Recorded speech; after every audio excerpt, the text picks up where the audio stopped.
Okay guys, we've got some more news coming in, and this time it's coming from Gamescom as we start looking at Season 1 due to release later this month and bringing a whole new character, an ultimate Descendant, but who will it be?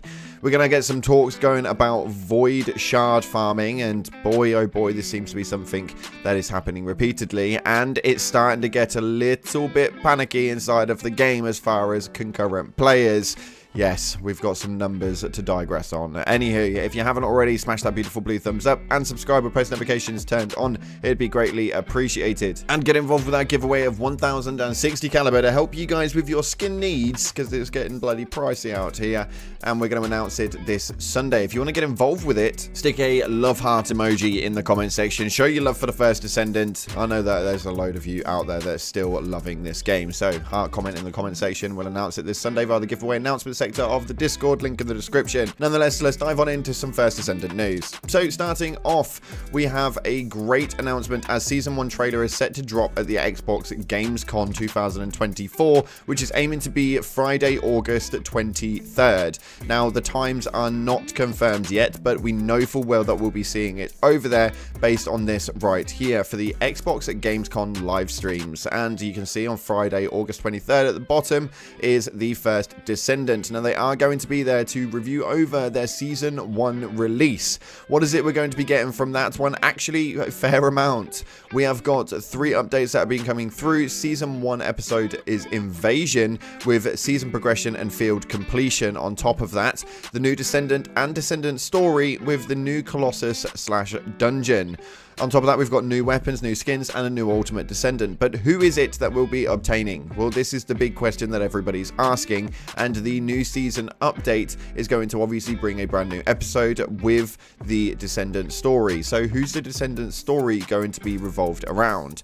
My likely thought on this one is probably whoever the new Descendant is and how they've come to be there, what the story is around it. Although I really would wish that they'd start bringing the stories out for the concurrent players that we've got right now for the main characters that we have already, as there is a fair whack already of players that definitely want those stories to come out for their favorite character at the moment. But who are the future Descendants likely to be? Well, there are 4 concept ideas right here that are potential Descendant hopes from the community, and we've got number 17, Dr. Kate, Captain Harris, and Anais, and it's not likely that any of these will actually be the one to launch out. We do have some sort of knowledge around it with the Guess Who silhouette image, but as of right now, your guess is as good as mine. It looks to be some sort of sniper wielder, or at least that's how it looks based on the silhouette image, with the scope being the bottom left. It's a very interesting consensus, but we'll have to wait and see exactly what it means.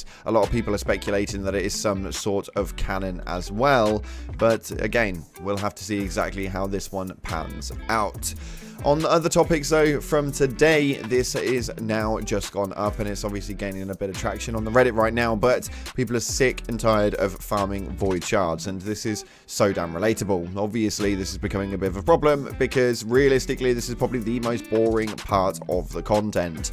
I don't know about you, but I'm not a massive Sharon lover, I'm not a massive Sharon user, and for me, trying to farm through void reactors and stuff like that is just becoming a bit of a pain. This post right here states, this 3-part farm nonsense is literally my only gripe at all about this game.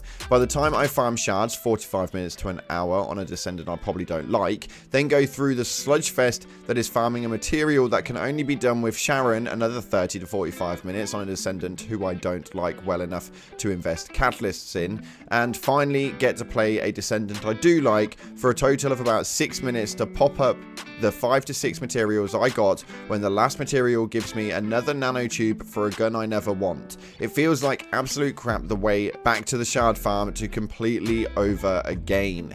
It feels bad, really, really bad. I try to run enough operations when I'm leveling Descendants and guns that I have plenty of all 4 kinds of shards, but when it takes 38 effing shards to fight one boss, one time, and open one material, there is only no such thing as having plenty of shards. It's nothing to have to pop 40 to 50 materials to get the piece that you want, sometimes far more than that. And once you have it, it's time to go pop another 40 or 50 for whatever is next. Void shard farming is boring. Many of them are unnecessarily long, and if you were playing on your favorite Descendant, then at least you'd be enjoying the gameplay, but you can't, so you don't, which makes it even more boring and tedious. Please do something about this. It is, in my not so humble opinion, the only real problem with the game, but it is a major problem. If we're going to have to farm shards to pop materials, then at least make the patterns drop with a higher frequency on an activity that I have to sit with my thumb up my butt for a full minute between tries. Waiting a minute for 20 seconds of gameplay over and over would be fine in a 2-part farm, but 3 parts is sadistically unnecessary. And the comments on this one actually all tend to agree, which does not surprise me at all, because if I can, then I will avoid this. If I can go through missions, rinse the missions on characters I enjoy playing with, and then do boss fights, I will 100% do that. 100% do that, because these void reactor farms seem to be probably the more tedious content going forward, and they wonder why nobody really wants to watch you on Twitch while that's happening. Well, actually, it seems to be having a bigger issue and a bigger factor into the game's depletion than we thought. Overall, the game doesn't seem to be doing too well, and a lot of people will state, myself included, that actually this is a standard depletion. Well, we're now crossing that boundary, with 250,000 starting out at around 40,000 players currently playing now. This seems to be all well and good, right? Yeah, it seems to be okay, a decent number. But when we start taking this towards the numbers of Helldivers 2, which seemed to have actually been more of a revolutionary game this year, and we're seeing the repercussions of bad choices from development teams, we are now seeing that even this game is starting to hit a full depletion and is going down the same route with bigger numbers.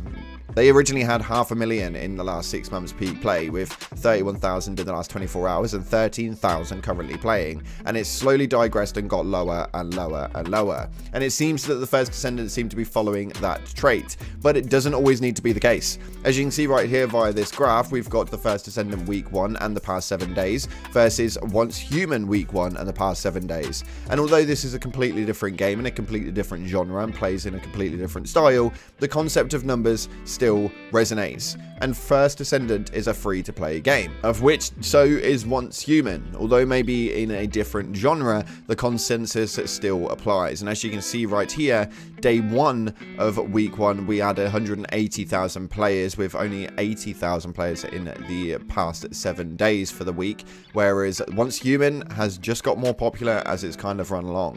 This depletion on it is not that high at all, mainly ranging at maybe about 10% in loss over the week 1 to week now, and the First Descendant is hitting a whole new low.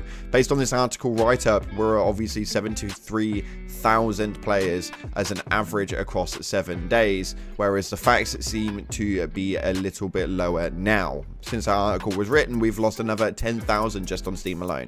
Now, yes, a lot of players are playing on PlayStation, and we do have to take that into consideration, and a lot of players are playing on Xbox. We also have to take that in consideration, but nonetheless, this is obviously getting to a bit of a frantic struggle where we start to see numbers deplete down quite quickly. Hopefully this season 1 makes the changes that the players want to see, and we have all new movements in it, but based on the season 1 update of what we're actually going to be getting, it's not likely that any new hard figure is going to be pushed in other than a new Colossus and a new dungeon, and well, we all saw how Gluttony went. I'm a little bit concerned, a little bit worried, and hopefully they manage to take this into consideration. The First Descendant, or Nexon as the development team are called, are genuinely quite good at listening to the community and making the changes that they want, although if they don't want to make those changes, then they outright ignore it. Yep, we've still heard nothing about the color palettes inside of the game, but nonetheless, we'll have to see exactly how this goes. I think that we've got 2 sides to the coin right now, the ignorant side and